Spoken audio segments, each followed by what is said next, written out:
એકવાર આ મરચાં બનાવો તો ખરા, શાક નહીં હોય તો પણ ચાલશે। 100 ગ્રામ મીડિયમ તીખા મરચાંને ધોઈ અને સાફ કરી લીધેલા છે। આ રીતના પતલા મરચાં લીધેલા છે। હવે આપણે એને વચ્ચેથી કટ કરી, જો બીજનો ભાગ વધારે હોય તો નીકાળી લઈશું, ઓછા બીજ હોય તો રહેવા દઈએ।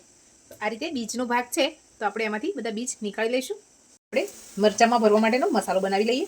તો આપણે સ્વાદ પ્રમાણે મીઠું, 2 ચમચી ધાણા જીરું પાવડર, અડધી ચમચી જેટલી હળદર ઉમેરી સરસ મિક્સ કરી લઈએ।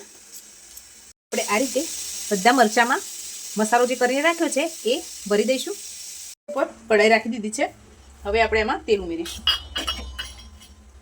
મેં અહીંયા તેલનું પ્રમાણ થોડું વધારે રાખ્યું છે, કેમ કે આનો જે રસો હોય છે અમારા ઘરમાં બધાનો ફેવરેટ છે। તેલ ગરમ થાય એટલે એમાં રાઈ ઉમેરીશું। મેં અહીંયા 2 ચમચી જેટલી રાઈ ઉમેરી છે। તેલ ગરમ થઈ ગયું છે, રાઈ પણ ફૂટી ગઈ છે। હવે આ મરચાંને એમાં ઉમેરી દઈશું। ગેસની ફ્લેમને સ્લો કરી દઈએ। હવે આપણે ઢાંકીને આ મરચાંને કૂક થવા દઈએ। એકદમ તીખા અને ચટપટા મરચાં બનીને તૈયાર થઈ ગયા છે।